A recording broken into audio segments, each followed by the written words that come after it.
Invisible Soldiers podcast.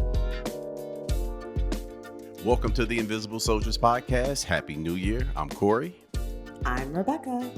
And this is the season 2 kickoff. Today we're going to talk about what we learned from season 1, standout guest and moment, and most importantly, where we want to take things in season 2.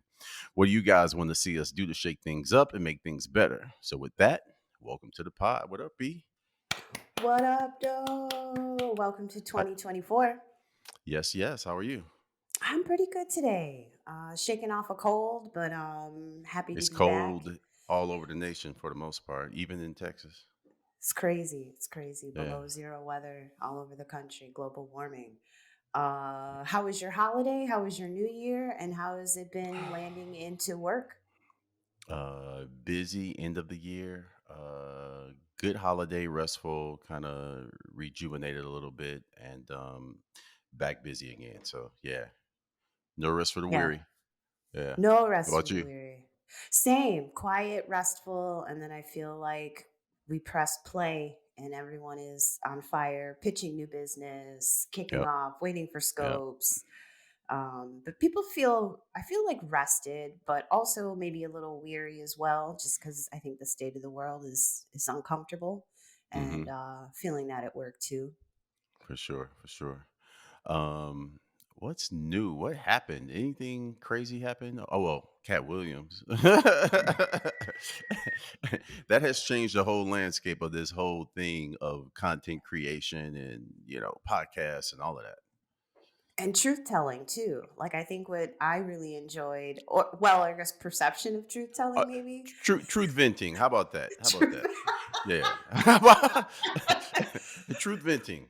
You know what I truth mean? venting. But like I guess But it is remarkable to see somebody, because we, for you guys who don't know, one of the things we talked about when we were forming this pod was we were gonna tell the stories, but we weren't gonna drop names, right? We weren't gonna and it's really more about not trying to destroy somebody, or what happened, but releasing the grudges for my personal mental health, yours too, but then not carrying all this stuff forward. You know what I mean? So we were very intentional about not trying to drop names. So to hear somebody at the top of their game drop all the names all the was names. wild. Yeah. Yeah.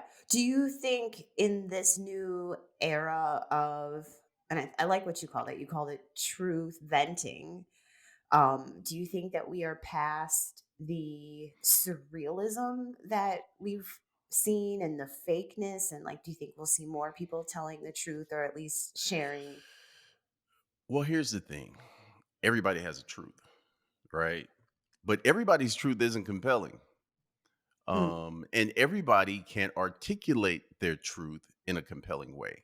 I think what we had with Katt Williams was the honesty was crazy, right? Like just no filter.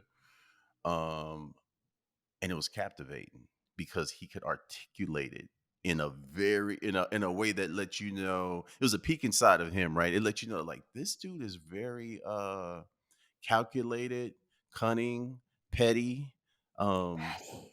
but also crazy, smart, and intelligent. And so I think a lot of people see this as a green light to go and try to do this. Mm, I think there are very few people who are dynamic enough or who are articulate enough to pull it off in the way that he did.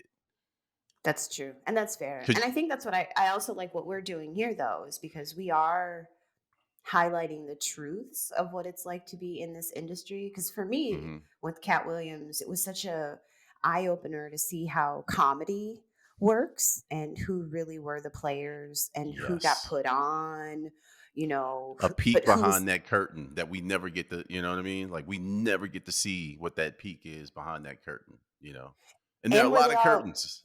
you know? Yeah, and where they all landed, right? Because you've got a Steve Harvey who is game show host and he's everywhere. But to Katt Williams' point, he was like, is he really a comedian? Is he really the king of comedy?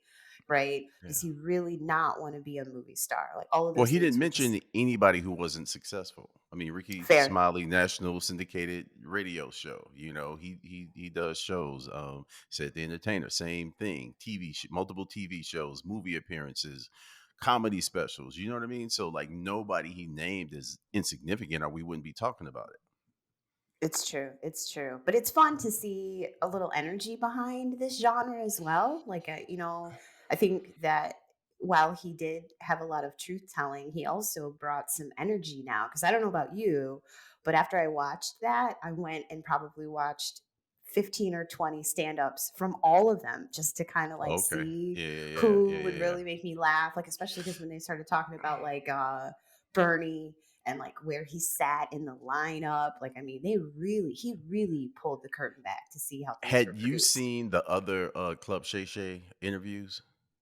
So, Not the really. Not to be honest, because not really. Steve Harvey went on the same show, Sid went on the same show, Ricky Smiley went on the same show. See, that's where a lot of it came from. He sat back and watched all those interviews, and then he went and nitpicked everything they said. And so when he got his chance to come on, he was ready to just like go in, you know. So it wasn't like it came from nowhere, but Yeah, I mean, for as profound as the moment was and how it landed and entertaining and all of that, it still is when we talking about the power structures of Hollywood and what black men have to deal with. He's only tearing down other black men, right? fair. And I think there's something, and we know that powers go way beyond that, and that's not where he's aiming his missiles. He's aiming his missiles at his peers, So that part was like, you know. Did you feel like a little bit though, like a Muhammad Ali fight? Because that kind of Well, camaraderie, I think we competition. all want to, especially as black people. I think we all are trying to choose the righteous fight, right? You brought up Ali. When it was Ali Frazier, Ali seemed like the most dynamic, the most militant, the most articulate. He lost the first fight. And Joe Frazier wasn't a Right. bad and Joe Frazier wasn't a bad man. Joe Frazier was fighting a whole other fight. Think about Joe Frazier was a real life black heavyweight champion from Philadelphia, and yet the statue they built was for a fictional white character from a movie. Okay, Rocky. think about the fight that he was fighting in the middle of all of this, and yet here we are choosing. Choosing. I think there is a opportunity for two of our best to be great and hold equal space. I don't think we always have to choose. I don't think we always have to do Biggie or Pac. Right. Um, we always do that thing, right? And I think we still have not learned the lesson of how to support both. True. More solidarity. And speaking of solidarity, did you see on the LinkedIn feed about Black Week that's going to come up this year for I did see I the think feed. Black I didn't Marketing get Week? it. Yeah, I didn't get a chance to investigate it. So plug me in. Help me understand. So I believe it's 5 to 7. I'd have to look, and apologies everyone, that I don't shout out here. But some of the a few of the CCOs that are in the major systems of WPP, IPG, and then a few others who have started their own agencies like Kitchen Table, Hero, and they Okay. are creating a dynamic week of speakers and experiences specifically around the Black experience inside of advertising and marketing. So a few of the things that it looks Okay. like they're going to hit on is DEI. Is DEI dead? We know that's a huge point of contention in a lot of the companies where the CEOs, like in Elon Musk, say that it's reverse racism or it needs to die. So they're going to talk about that. I think Walter is also on that founding member of Black Week. And it looks So like there's about we 1,000 people that are going to be attending so far. so we started this. Correct. It's not Correct. an So outside entity. It's not like okay, okay, that's dope. yes, yes. So I think for us, by us. And it sits in October, so maybe like on the sunset of Ad Week. And I think it's a great And maybe we'll opportunity. get an invite. Who Come knows? Who on, knows? what? Right, You right. know? And to your point about not having to choose, right? Because I think we've seen like an Afrotech blow up over the last 5, 7 years. I think it would Yeah. be great to have a voice outside of Ad Week. I don't know if you've ever been to Ad Week. I've been a couple of times in my career, I've never been to and Ad Week. it is Well, I take that less back. than diverse. Yeah, Less I've than been to it. diverse. I went to an event at Ad Week. I did. I forgot about that. Yeah. No, So you're it looks right. like it should It's be, not yeah, very different. yeah. It should, looks like it should be something interesting. Hope that we all throw some energy towards it. The ticket price is a little hefty. I'm not gonna lie. Word. Okay. Well, I think if you're gonna put on something at the right scale and do it right, I think we should not discount for being black. Like, you know what I mean? Like, Agreed. I believe that. So I think that's cool. Agreed. Um, season one. Me and you spent a lot of time talking about what we were gonna do to kick off this podcast, what kind of podcast we wanted, what kind of guests we wanted, and I think we took we eased into the first season. We didn't just go, belly flop in. I think we eased into it. I think we learned a lot. But what did you learn? Like coming out of that first season, just from we dealt with a lot of different dynamic people too. So, what do you think you learned from the first season? I think the most wonderful thing that it did for me was just reinforce the diversity that is inside of our own community. We had a nice cross section of very seasoned leaders who were true pioneers in this industry. And then we were fortunate enough to grab some folks who are probably like mid level, and across, you know, competencies, whether it's account management or it's creative. But I think, to be honest with you, inside of everyone's different experience, also the desire for more or what's next. Like I think a lot of people talked about like a John Casman, right? So, we met him early in his career and we've watched him ascend in something completely different in the industry, in a different industry, but he's been able to circle back and he talked to us about what he gained in the industry of advertising to transfer it into wealth management and real estate and financial opportunities there. So again, really getting a dynamic understanding that our paths are not linear, they are not the same, and there is opportunities outside of just this day to day of making ads, and that we should be thinking about how we can impact culture in every industry and every genre. And that's what I hope that we can continue to do in this season, is not only talk to people that are walking the similar path in advertising, but people Hmm. that are in music, people that are in different types of Absolutely. production, and figure out how we can tie it together. Because again, specifically because for us, we are talking to Black creatives and Black content creators, and is really again how we make an impact and an imprint on the world as at large. Like when we talk to Pepper and she's talking about diversity from an intellectual or from an academic perspective, that was great. Talking to a Lester Booker who's talking to us about what DEI looks like in a financial institution. Talking to a Juanita Slappy who's taking Cadillac and our voice all over the world. So those are some of the things that I think will propel us to have even deeper conversations about what we bring to the world. Yeah, the feedback that I got surprised me actually, but there were a lot of parallels for people, the stories that we told for people in other industries. I wasn't really expecting that feedback, so I found out that there were a lot of people who are in other industries that see similar parallels and still got learning significant learnings from hearing these advertising stories. So I was like, oh, okay. So we aren't just like preaching to the choir or sharing with just other people in the industry. It's a lot of people outside the industry that are learning. And then, I got hit up by a lot of the younger kids.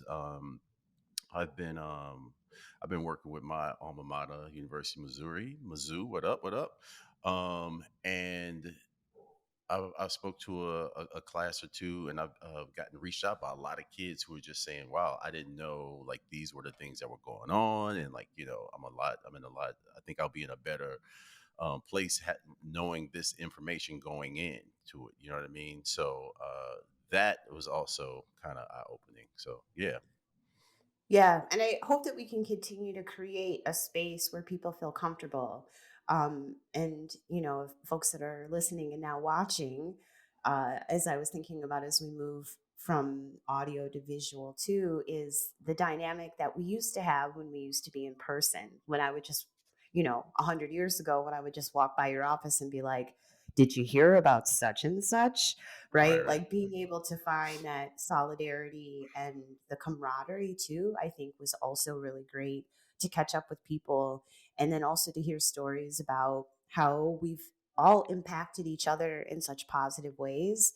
And even Mhm. knowing, like how John mentioned that a piece of advice that you gave to him stuck with him the whole time, and something that you might not have even known about in terms of making sure that you manage yourself and your name and not necessarily chasing the title. Like all of those little nuggets in terms of how we've connected with people and how our community really truly is quite small, and how we need to continue to invest in each other and highlight each other, just goes to show you that while we may feel invisible to each other, we are quite visible and necessary.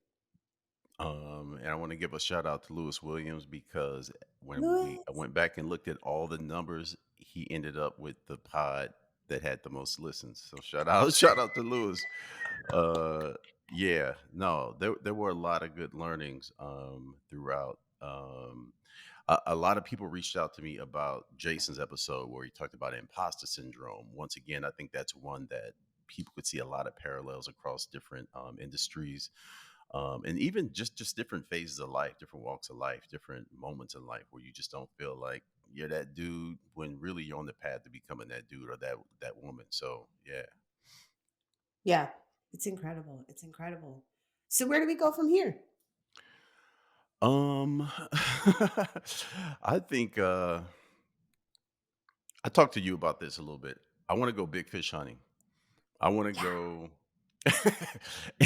and when I say big fish hunting, I mean I don't necessarily just mean the biggest names in ad industry, you know what I mean? But I mean the biggest names that are most relevant names that are doing what we do, right?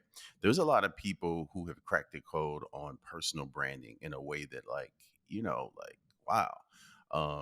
Some of these influencers, like you look at somebody like Country Wayne, like his story and like how he just kind of and they kind of call themselves like digital comedians and they got all kind of different names, but like just seeing the way that some of these people kind of do their work, I'm like like we need to talk to them about you know um their approach to branding and and building an audience and maintaining one, because I think a lot of people in advertising could learn something from those guys.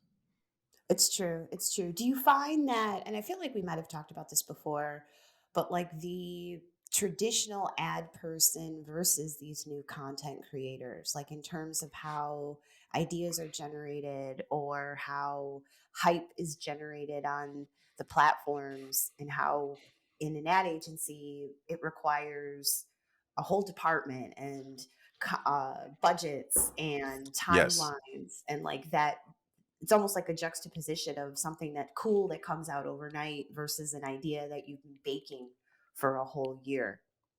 Well, you know what? It's funny because it reminds me of a rapper that blows up, right? So, a rapper, somebody who writes every single line, they're creating these mixtapes underground, they blow up. Maybe they put out their first album that they've been writing their whole life. It does crazy numbers, and now there's all this pressure for another four, five, six albums, right? At that point, that person generally goes from being an individual entity to a corporation, Mm, right? because now I have a budget. I don't have to write every rhyme myself. I can bring in some people to ideate. And now, and this is what I think a lot of fans don't understand, because comedians do it, rappers do it. Everybody who is in the business of generating ideas quickly realizes no matter how gifted and talented you are, um, even people like Stevie Wonder and Prince, there are very, very talented people around you that you are bouncing ideas off of, that are offering ideas, and some are getting credit for them and some of them aren't. But like, you literally can't continue. You can't do it by yourself. No, this is something that I think, agencies figured out. There's not one person at an agency who's doing everything, right? Right. Um, there are tons of talented people surrounded by maybe somebody who is that kind of head person to, and sometimes that person is the most talented, and sometimes that person is the most disciplined and just has the most impeccable taste. Mm, But all of that is important. Two of the books I talked about during the season, I think on the pod that I read L.A. Reid's book, his autobiography, and I was like, wait, so running a label is a lot like being a creative director, right? Because mhm. he's getting these albums coming in, and he's saying, not that one, that one. He's telling the artist, not that song, not that look, not those lyrics, these lyrics. It's not ready yet. Go back, bring it. You know what I mean? Like, so I Yes. was like, that's a creative director. You know what I mean? And I never thought of it like that. Clive Davis read his book, same types of things, the decision making that's happening. This isn't the most talented person in the room when he's sitting across from Whitney Houston, Right. but if you have a high level of impeccable taste, you can keep that person from making a really bad mistake by putting out the wrong music at the wrong time, by leading with an album cut instead of a true single. You know what I mean? And all these things have business overtones too. So there's that other business piece that, that comes in there too. So yeah, all of that goes into it, and like, And that's why I'm always trying to meet more people outside of the industry to help crack the code in the industry. yes, and you made an interesting point about the role of a creative director, specifically around taste. I had a ECD years ago, and I was doing some recruiting, and that was the biggest one. Like beyond the job description, he was like, "I need somebody with impeccable taste." Would love your thoughts on Pharrell Williams is like the seems to be like the universal creative director right now. Like he's being pulled in a lot of areas. But if you can recall, like if you rewind in like time, um, I want to say maybe 6 or 8 months ago when they pulled him into Louis, everybody was like, he doesn't know, like, he's not he doesn't make clothes, and he's not doing all of this. But was it a tastemaker move? You're also talking all the things that you were talking about in terms of giving direction, and you might not be the designer, the top designer in the room, but it is something about your perspective or your vision that allows it to take it to the next level. And to your point, those are the types of people that I would also love to talk to as well to crack that code. Absolutely. Yeah. So, I think as we go big fish hunting, hopefully, guys, as you tune in, you're going to see people you would never expect. It won't just be the VP account director from some agency. It's going to be some dynamic people far outside of advertising that can really help us crack those codes. And inspire us too. I think that's the other thing that Yeah, I've really enjoyed about doing this pod is that every person that we've brought has had me really think or open my mind to beyond the day to day, and for taking that sure. inspiration to kind of keep it going and to keep it fresh. One of my goals for 2024 was to fall back in love with my career. And I think that we Mm, had talked a little bit about the staleness that you can kind of get to it, and like how do you keep going. And I do a lot of that in the work that I do just from a day to day in my job. A lot of people come to my virtual office just to kind of unload or vent. And a lot of things that come out of it are like, I've been doing this work for so long, Rebecca. Like, I just don't know if I have it in me anymore. Like, why are we doing this? Why am I getting on this treadmill?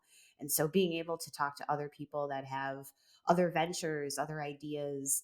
I think on one of the podcasts, you had talked a little bit about how in this new world, it's okay to have a side hustle. Whereas, like, when we Yeah. probably first started out 20 years ago, it was like almost like it made you feel illegal if you had a side hustle. Like, you were not Yeah, allowed to yeah. talk about anything but Facts. this advertising job.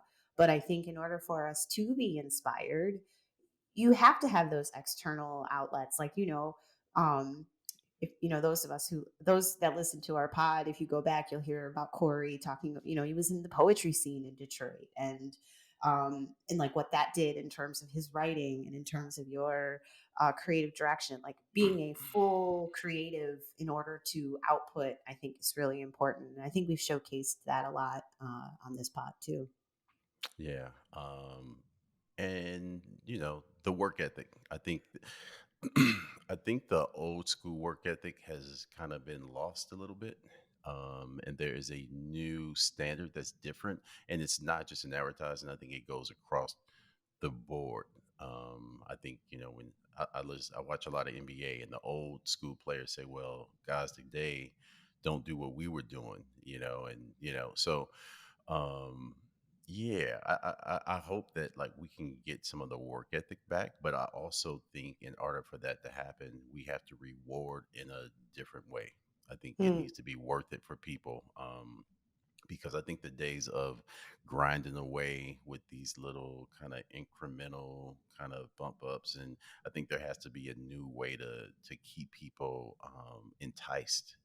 Because I think like I said, the most creative people are out there creating content for themselves, and they're making a lot of money doing it. So if that's really the talent base, what are we going to do in the industry to make sure we get those people instead of people who are low energy and just kind of grumpy and just not even happy to be there you know It's true. It's true. And I think it's hard to, like, right now, from a company culture perspective, I talk to in the seat that I sit, and from a retention perspective, we're always thinking about how can we create a culture or a community that will have you want to continue to contribute.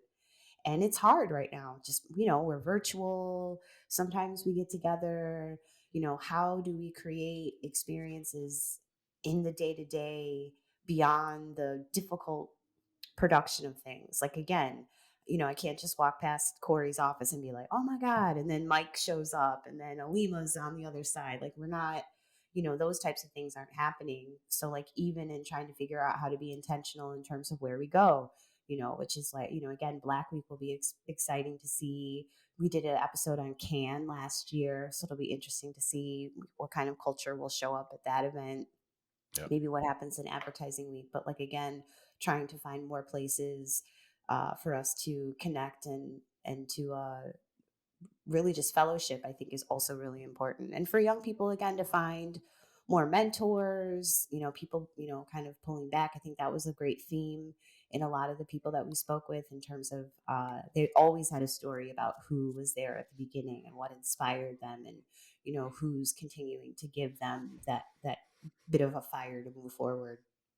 yeah and I've been watching all of the award season for Yeah. like all the acting stuff, and like it's funny because a lot of people are talking about the actors winning the awards, the diversity of actors, and it's great, but what I'm not seeing is any diversity in the directors and writers and people behind the camera, people scoring the music. Like, I'm seeing no diversity in the people who are winning those awards. So there's a lot of work to be done across all these industries to get to the place where we really want to be.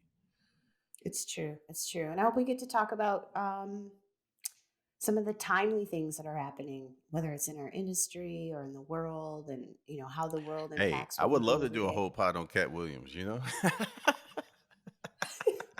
Right? Sign me up. Yeah, sign me up. Yeah, no, but reacting to things like that, I think that could be fun too. So yeah, I think I don't think everything has to be so closely tied in.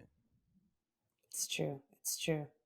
Yeah. Any things that you are manifesting or hoping for 2024 for you? I'm getting a lot more back into my writing, personal writing, all of it, long form, poetry, even ads a little bit more. So I'm writing a little more, well, a lot more. So yeah, it's fun. It's fun to be writing, more again because it's funny.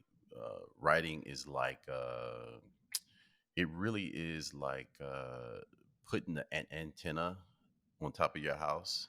And before Mm, that antenna is up, you're not getting any stations. And then the minute you put it up, you be, oh, I can get this station. I can get this station. So the voice, your inner voice gets louder and louder and louder the more you start writing again, right? And you just have, lines come to you, depending on what, if it's poetry, I might get like a beginning of a poem. I'm like, oh wow, let me jot that down. If it's, it's a headline, or it's a book chapter theme, like, yeah. So once that voice gets turned on, it's really exciting because as a writer, you go into prolific periods and you go into periods where there's no voice, like there's mm. nothing talking to you. So, and I definitely was in one of those. So it's kind of nice to be out of that a little bit. Nice. Getting back to Yeah. yourself. Getting back Yep. to Yep. For yourself. sure. For sure. Excellent. Excellent. Well, you want to close this out? Well, welcome everybody back to season 2 of the Invisible Soldiers podcast. We hope to see more of you and to hear more of your stories. So I wish us well and cheers to another season. This is Keep the Invisible subscribing Soldiers. wherever you listen to podcasts. Peace. Yeah. Peace.